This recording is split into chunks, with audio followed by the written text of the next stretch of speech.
प्राजापत्यं तु तत्तेजः परतेजो हनन्दितिः दधार वर्षाणि शतं शङ्कमाना सुरार्दना। दितिको गर्भभित्र जुन बालक हुर्किरहेको थियो, अझ दुईटा जन्मिने भएको हुनाले हुर्किरहेका थिए भन्नुपर्छ।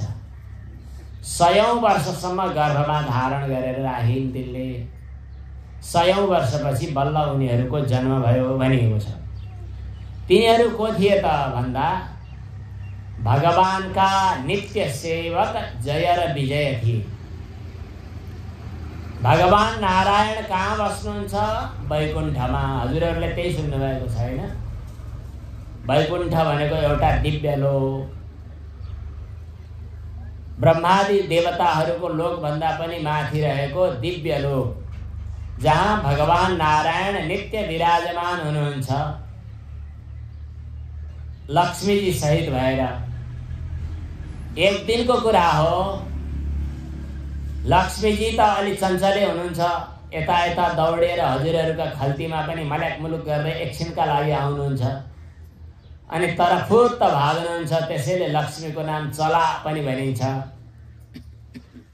यो लोकमा व्यवहारमा सम्पत्तिको रूपमा आउने लक्ष्मी त चञ्चला हुनुहुन्छ, तर भगवान नारायणसँग रहने बेला चलापि यत्श्रीर न जहाति कहिचित। भगवान नारायणसँग नित्य विराजमान हुनुहुन्छ, कहिलेकाहीँ बाहिर आउनुहुन्छ। एक पटकको कुरा हो, लक्ष्मीजी घुमघाम गरेर वैकुण्ठमा फर्किँदै हुनुहुन्थ्यो। ढोकामा बसेका द्वारपालहरू थिए जय र विजय। उनीहरूले लक्ष्मीजीलाई रोके, भगवान नारायण अहिले योग निद्रामा हुनुहुन्छ, हजुर बाधा गर्न नजानुहोस्। हिजो डिस्टर्ब भन्छ नि, डिस्टर्ब गर्न नजानुहोस्। लक्ष्मीजीले भन्नुभयो, तिमीहरूले मलाई रोक्ने, मेरो भगवान नारायण भएको ठाउँमा म जान तिमीहरूले रोक्ने, तिम्रो अनुमति चाहिने, पख तिमीहरूलाई म निष्कासन गर्छु भनेर लक्ष्मीजी रेस्टिकेट गराउँछु भनेर लक्ष्मीजी रिसाउँदै जानुभयो र भगवानसँग भन्नुभयो, हे भगवान, हजुरका यी दूतहरूलाई तुरुन्तै निष्कासन गरिदिनुहोस्। भगवान नारायणले भन्नुभयो, तिमीले भन्यौ ठिकै हो, तर तिमीले भन्यौ भन्दैमा मैले यिनीहरूलाई बर्खास्त गरेँ भने समाजले के भन्छ? दुलैको कुरा सुनेर हामीलाई निकालिदिए भनेर भन्छन् यिनीहरूले। तिमीहरूको भनाइ मात्रै सुनेर मैले निष्कासन गर्न मिल्दैन, हेर कुनै त्यस्तो मौका पर्यो भने म विचार गरौँला भन्नुभयो भगवानले लक्ष्मीजीलाई। अर्को पटकको कुरा हो, जय विजय सनक सनन्दन सनातन सनत कुमार ब्रह्माजीका 4 मानस पुत्रहरू भगवानको दर्शनका निमित्त वैकुण्ठ धाममा जाँदै थिए। भगवानको दर्शन गर्न कहाँ जानु पर्दछ? वैकुण्ठमा। वैकुण्ठ शब्दको अर्थ के रहेछ त? कुण्ठा, टकराव, ठक्कर जहाँ हुँदैन त्यो दिव्य धाम नै वैकुण्ठ धाम हो। यहाँ त हाम्रो कुण्ठा शब्दको अर्थ बुझ्नुहुन्न होला। कुण्ठा भनेको ठक्कर, असफलता, समस्या, चिन्ता, तनाव, जहाँ यी रहँदैनन् त्यो वैकुण्ठ धाम। भगवानको दर्शन गर्न वैकुण्ठमा गइरहेका थिए सनक आदि 4 योगेश्वरहरू। द्वारपाल बनेर बसेका थिए जय र विजय। उनीहरूले बाटो छेके, भगवानको दर्शन गर्न जान पाइँदैन भनेर। सनकादिहरूलाई रिस उठ्यो। यहाँ रिसलाई कामानुज शब्दको प्रयोग गरेको छ। कामानुजेन सहसा तौपप्लुताक्षा। कामनाको भाइ क्रोध। भगवत गीतामा 2टा दाजुभाइको कुरो आउँछ, काम एष क्रोध एष रजोगुण समुद्भव। रजोगुणका सन्तान कामना र क्रोध भन्छ। जहाँ कामनामा बाधा पर्छ त्यहाँ क्रोध प्रकट हुन्छ। त्यसकारणले जहाँ जहाँ काम त्यहाँ त्यहाँ क्रोध, जहाँ जहाँ राम त्यहाँ त्यहाँ लक्ष्मण। लक्ष्मणलाई रामानुज भनिन्छ भने क्रोधलाई कामानुज भनिन्छ। भक्तवत्सल भगवानको राता राता आँखा पारेका ती योगीश्वरहरूले भन्न थाले कि तिमीहरू वैकुण्ठमा बसेर पनि भगवानको वैकुण्ठ लोकमा बस्ने अधिकार राख्दैनौ, तिमीहरू यहाँ बस्नु लायक होइनौ, तिमीहरू असुर जन्ममा जन्मी लिनु परोस्, तिमीहरू असुर बनि जाओ भनेर सनकादिहरूले श्राप दिनुभयो। त्यो श्राप दिएको कुरा भगवान नारायणले पनि थाहा पाउनुभयो। भगवान नारायण आफ्नो दिव्य आसनबाट, दिव्य धामबाट सवारी भयो र तत्काल हात जोड्दै जोड्दै आउनुभयो र भन्नुभयो ब्राह्मण देवहरूलाई, हे ब्राह्मण देवहरू हो, मेरा सेवकहरूले गल्ती गरेछन्, म पनि क्षमा चाहन्छु, म हजुरहरूलाई क्षमा प्रार्थना गर्दछु, म नै ब्राह्मणको भक्त बन्न चाहन्छु, त्यसैले मलाई ब्रह्मण्य देव भन्दछन्। यस्ता ब्रह्मनिष्ठ तपस्वी योगी ब्राह्मणहरूको सेवा गर्न पाएँ भने म खुसी हुन्छु, मलाई अरू पूजा आजाबाट म त्यति धेरै खुसी हुन्न। ब्राह्मण देवहरू, ब्रह्मनिष्ठ ब्राह्मण देवहरूलाई विधिपूर्वक भोजन गराउँदा म जति प्रसन्न हुन्छु त्यति प्रसन्न मेरो पूजाबाट म हुन्न भन्नुहुन्छ भगवान। अचेल ब्राह्मण जस्तो ब्राह्मण नहुने, ब्राह्मणको थर परेर ब्राह्मण भन्ने, तर बा हुन् बा होइनन् भयो भने अलिक समस्या भयो।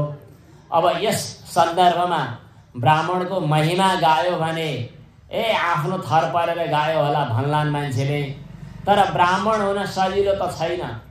अत्यन्तै कठोर कठिन तपस्या साधना नगरिकन ब्राह्मण बनिँदैन। ब्राह्मणको कुलमा जन्मिँदैमा ब्राह्मण बनिँदैन। असल ब्राह्मण बन्नका लागि ब्राह्मणत्व जोगाउनु पर्दछ। त्यो जोगाउन खानपिन पनि संयम गर्नु पर्यो, छोड्नु पर्यो। धन सम्पत्ति कमाउनको पछि लाग्नु भएन। तपस्या नै धन सम्पत्ति हो भन्ने ठान्नु पर्यो। नित्य गायत्री मन्त्र नजप्ने, आहार विहारमा याद नगर्ने ब्राह्मण हुँदैन। अब तै एउटा उखान एउटा नेपालीमा प्रचलन छ, हाडै चोखो भन्छन्। विगतमा जे बिग्रिया भए पनि अब सच्चिन सक्यो भने हुन्छ कि त? हाड काम लाग्ने हो भने हाडै बिग्रिया भए त केही लाग्दैन। अरू कुराले सायद हाड बिग्रिँदैन होला, तर एउटा कुराले चाहिँ हाड पनि कहिल्यै नसप्रिने गरी बिग्रिन्छ, जो आज घर घरमै पनि आइसक्यो होला। गोमांस भक्षणको स्थिति, चकलेटका बहानामा, आहार विहारमा वास्ता नगरेर विदेश यात्राको क्रममा घुमिफिरिकन यो ऋषिको जो बीज हो नि हामीभित्र रहेको, त्यो ऋषि संस्कार समाप्त हुन्छ। अब फेरि जगाएर पनि जाँदैन। कतिपय हुन त सबै मासु बराबर भने पनि भयो प्राणीको, तर एउटा त पुर्खाहरूको प्रचलन थियो नि, कुन्नी के को खाना हुन्छ के को खाना हुन्न भन्थे। यद्यपि त्यो गलत हो, केहीको पनि खाना हुँदैन, तर अलिकति एउटा कुरा के हो भने त्यो केहीले भोलि हाड चोखो भयो भने फेरिन सक्छ, तपस्या गर्न सक्छ। तपस्याद्वारा अब चोखिन्छु भनेर प्रायश्चित्त गरेर संस्कारयुक्त भएर विगतमा गल्ती गरे भए पनि अब गर्दिन भन्यो भने चोखिन सक्छ। अपराध गरे पनि क्षमा पाऊँ भन्यो भने क्षमा हुन सक्छ। तर केही गल्ती यस्ता हुन्छन् जुन गल्तीले अब कहिल्यै पनि क्षमा हुँदैन। हाम्रो परम्परामा त मदिरा नाम गरेको चिज, जसलाई रक्सी पनि भन्छन्, बुझ्ने भाषामा बोलिदिनु पर्यो, शास्त्रमा आएकै कुरा हो। त्यो त छोयो भने पनि जात जान्छ भन्ने चलन थियो। अचेल घर घरमा त्यही सजाउँदा रहेछन् लाजै नमानिकन। अचम्म। अब जातै गइसकेपछि कसरी फिर्ता गर्ने होला? तै जान लागेको जातलाई छोपेर ल्याउने हो भने अझै पनि प्रतिज्ञा गरेर अब आइन्दा मैले यस्ता अभक्ष्य भक्षण गर्दिन भनेर आफूलाई चोख्याउने हो भने, अनि गायत्री मन्त्र नियमित रूपमा जप्ने हो भने, अरू काम गर्न सकिएन भने पनि ब्राह्मणत्व जोगिएला कि? गायत्री मात्र निष्ठोपि वरम विप्रः सुयन्त्रितः नायन्त्रितश्चतुर्वेदी सर्वाशी सर्वविक्रयी। जब ब्राह्मणको ब्राह्मणत्वको प्रशंसा भगवानका श्रीमुखबाट प्रकट भएको सनकादिले सुन्नुभयो, आश्चर्यचकित हुनुभयो। ओहो, जुन भगवानको दर्शन गर्न हामी जान लालायत छौँ, उनै भगवानले आज हामीलाई एक किसिमले शर्मिन्दा बनाउनु भएको छ। भगवानलाई सनकादिले प्रणाम गर्नुभयो। भगवानले भन्नुभयो, मेरा सेवकले अपराध गरे, यिनीहरूले गल्ती गरेछन् भनेर म उम्किन मिल्दैन। यिनीहरूले गरेको गल्तीको जिम्मेवारी त मैले पनि लिनुपर्छ। प्रभु हजुरहरूले असुर जन्ममा जाने भन्नुभयो, यिनीहरू एक पटक होइन, हजुरहरूको अपराध गरेका छन्, यिनले 3 गुणा बढी दण्ड पाउनुपर्छ, 3 पटक असुर जन्ममा जन्मिउन् यिनीहरू।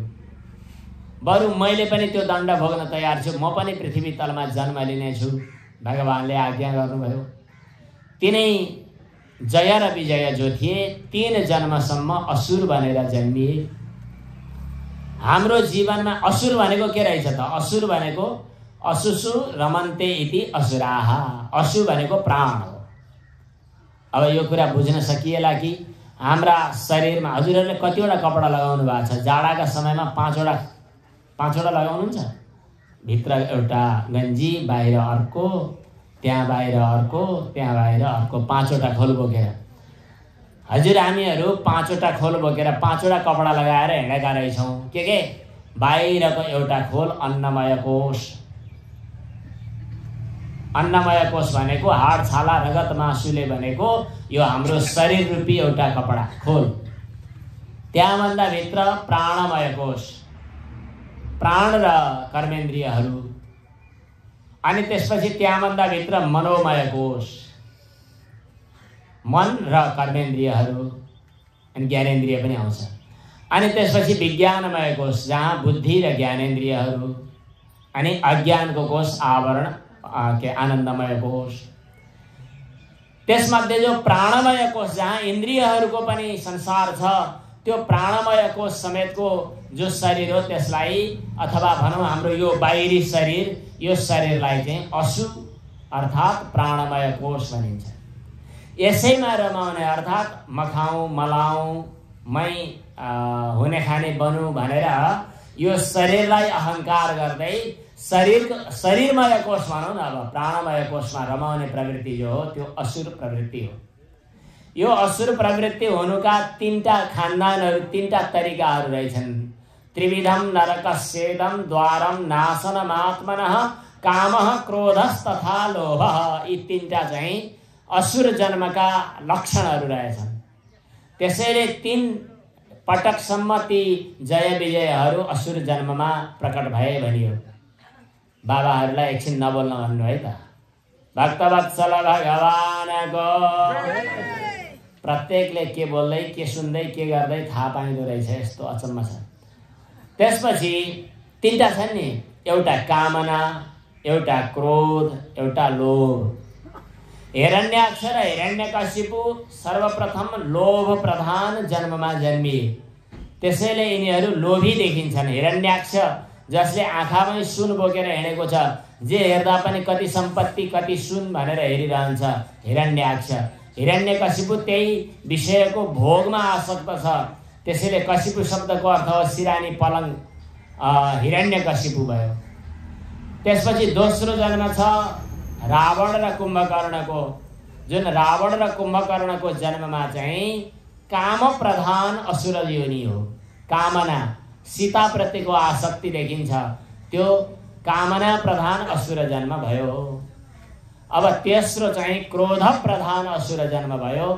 दन्तवक्त र शिशुपाल भएर जन्मियो। पहिलो पटकको जन्म जो थियो त्यो यही दितिको गर्भमा हुर्किँदै गरेको हिरण्याक्ष र हिरण्यकशिपुको जन्म थियो। भक्तवत्सल भगवानको यिनीहरू जन्मिँदै गर्दा पनि चारैतिर उपद्रव फैलिएको थियो। यिनीहरू उपद्रवी थिए। तिनीहरूमध्ये जो हिरण्याक्ष थियो उसले सबैतिर आफ्नो प्रभाव फैलायो, दिग्विजय गर्यो र दिग्विजय गर्दै यो सम्पूर्ण पृथ्वीलाई आफ्नो कब्जामा लियो, क्याप्चर गर्यो। अचेल हाम्रा गाउँघरमा विशेष गरी चितवनमा एउटा शब्द प्रसिद्ध छ नि, कसैसँग मिल्न गएमा संयोग मात्र हुनेछ भन्ने लेख्छन्। त्यही कुरा बुझ्नु, एउटा शब्द छ भूमाफिया भन्छन्। भूमाफिया भनेको जग्गा कब्जा गर्ने र आफ्नो बनाएर आफूले सम्पत्ति कमाउने यो प्रवृत्तिलाई भूमाफिया भन्छन्। सबैभन्दा ठुलो भूमाफियाको नेता को रहेछ त भन्दा हिरण्याक्ष। उसले जे हेरे पनि पैसो कसरी कमाउने भनेर हेर्दो रहेछ। त्यो हेर्दा हेर्दै भूमाफियाले यो सम्पूर्ण पृथ्वीलाई आफ्नो कब्जामा लिएर अपहरण गरेर रसातलमा पुग्यो। अर्थात् पृथ्वी सृष्टिको लागि योग्य भएनन्। रसातलमा पुगेको त्यो चाहिँ हिरण्याक्षलाई वराह अवतार भगवान उद्धार गर्न जानुभयो। रसातल भनेको एक किसिमले समुद्र नै भन्नु न, जलै जलमय स्थान, जहाँ वराह अवतार भगवान जानुभयो। त्यहाँ गदासँग लिएर युद्ध भयो दुईटाको एक आपसमा। धेरै युद्ध हुनुभन्दा अगाडि बाघ युद्ध पनि भयो, भनाइले केही कुराहरू पनि भए। त जस्ता दुष्टलाई खोज्दै खोज्दै म आएको भनेर भगवानले भन्नुभयो। स्वर्गका देवताहरूले भने अहिले साँझ पर्न लागेको छ, साँझ परेपछि असुरहरूको बल बढ्छ, बरु बेलैमा यसलाई हजुरले उद्धार गरिबक्सियोस्। भगवानले पहिला विभिन्न आयुधबाट प्रहार गर्नुभयो।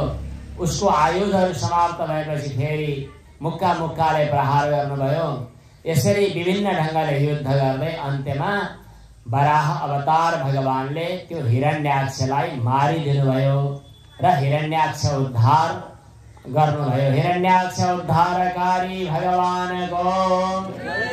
अनि हिरण्याक्षले अपहरण गरेको पृथ्वीलाई आफ्नो दाराको टुप्पोमा राखेर वराह अवतार भगवानले ल्याइदिनु भयो। त्यसपछि अब पृथ्वी सृष्टियोग्य बन्नुभयो। वराह शब्दको अर्थ के रहेछ त भन्दा वरञ्च ततः वराह अर्थात् श्रेष्ठ दिन। जुन दिन पृथ्वीमा सिर्जना योग्य स्थिति आयो त्यो दिन वराह। सिर्जना योग्य बन्नका लागि के गर्नु पर्दो रहेछ त? यज्ञीय संस्कार हुनु पर्दो रहेछ। यज्ञले के गर्छ? दिने सिकाउँछ। असुर जन्मले हिरण्याक्ष स्थितिले के भन्छ? लिने मात्रै सिकाउँछ। देशले मलाई के दियो, म देशमा किन बस्ने? हिरण्याक्ष संस्कृति हाम्रो घर घरमा पस्यो। यज्ञावतार संस्कृतिले के भन्छ? देशले मलाई के दियो भन्ने होइन, मैले देशका लागि के गरेँ भन्ने हो। देशले मलाई जन्मिने अवसर दियो, आधार दियो, म देशप्रति ऋणी छु। त्यसैले मैले देशको आजीवन सेवा गर्नुपर्दछ, कर्तव्य पुरा गर्नुपर्दछ। दुःख परे पनि मैले मेरो मातृभूमिलाई, मेरो माता पिताको सेवालाई त्याग्नु हुँदैन भन्ने यो संस्कार चाहिँ यज्ञीय संस्कृति हो। आज हिरण्याक्ष संस्कृतिले देश जर्जर बन्दैछ। हाम्रा आमा बुवाहरू वृद्धाश्रममा जान बाध्य हुनुहुन्छ। बाबुआमा भनेर किन सम्मान गर्नु पर्यो? ती त हामीलाई जन्माउने हुन्, जन्माए हाम्रा सेवक हुन्, हाम्रा कामदार हुन्, हामीलाई पैदा गरिदिए सकिएको नि। अब हामीले हाम्रो काम गर्ने हो, यी बुढाबुढी भएका जेसुकै गरून् भन्ने ठान्नु हिरण्याक्ष संस्कृति हो। बुढाबुढीहरू गएर वृद्धाश्रममा बस्न पर्नु हिरण्याक्ष संस्कृति हो। देशका युवाहरू स्वदेश छोडेर विदेशमा भौतारिन पर्नु यो पनि हिरण्याक्ष संस्कृति हो। जे काम गरे पनि मैले स्वार्थ लुट्नुपर्छ, मैले फाइदा लिनुपर्छ, यो हिरण्याक्ष प्रवृत्ति हो। बरु मैले दुःख पाएर भए पनि मैले समाजका लागि दिनुपर्छ, यो चाहिँ वराह अवतार भगवानले दिनुभएको संस्कृति हो, शिक्षा हो। त्यसैले वराह अवतार भगवानलाई यज्ञावतार भनिन्छ। यज्ञ शब्दको अर्थ नै दान। हाम्रो परम्परा त घरमा कसैले सब्जी तरकारी किन्न आयो भने होइन बेच्न त मन छैन, सकेसम्म बेच्ने होइन, अब खाँचै पर्यो भने बेचे पनि भइगयो, यति त लिनुभयो, तर अलिकति मेरो तर्फबाट थपेर लिनुहोस्। अलिकति थप्ने चलन थियो नि, हजुरहरूलाई थाहा छैन? पहिला पहिला हजुरआमाको पालो त बेच्नै हुँदैन भन्ने थियो। अब छोराछोरीको पालोमा बेच्नु परे पनि अलिकति थपेर दिने, अलिकति आफ्ना तर्फबाट दिने, नठग्ने। अब यसपछिको वराह हिरण्याक्ष संस्कृतिमा के गर्ने त? सकेसम्म विषादी युक्त हिजोको यत्रो सब्जी भोलिपल्ट यत्रो हुने गरी मरे मरोस्। त्यहाँको घाँस हाम्रो गाई भैँसीलाई दिनु हुँदैन, किनभने त्यो विषालु छ। यी खानेहरू खाइरहनु, मरिरहनु, जेसुकै गर्नु। दुधमा पनि पानी थपेर, सब्जीमा पनि विषादी हालेर, असीमित विषादी हालेर भन्नु पर्यो। सीमाभित्र नहाले त उम्रिँदैन अरे। अब त्यो कुरा व्यावहारिक दृष्टिले जे उपयुक्त हुन्छ त्यो छुट्टै प्रसङ्ग भयो। जे होस्, स्वार्थी प्रवृत्ति, अरूलाई दुःख दिने प्रवृत्ति यो हिरण्याक्ष प्रवृत्ति हो। भगवानले वराह अवतार बनेर हिरण्याक्षको उद्धार गर्नुभयो। यो पहिलो दिनको कथा भनिएको छ। यसको तात्पर्य हो हिरण्याक्ष भनेको देहाभिमान। पहिलो दिनको भागवत कथा श्रवण गरिसकेपछि देहाभिमान रूपी आदि दैत्यको वध हुनुपर्दछ। भक्तवत्सल भगवानको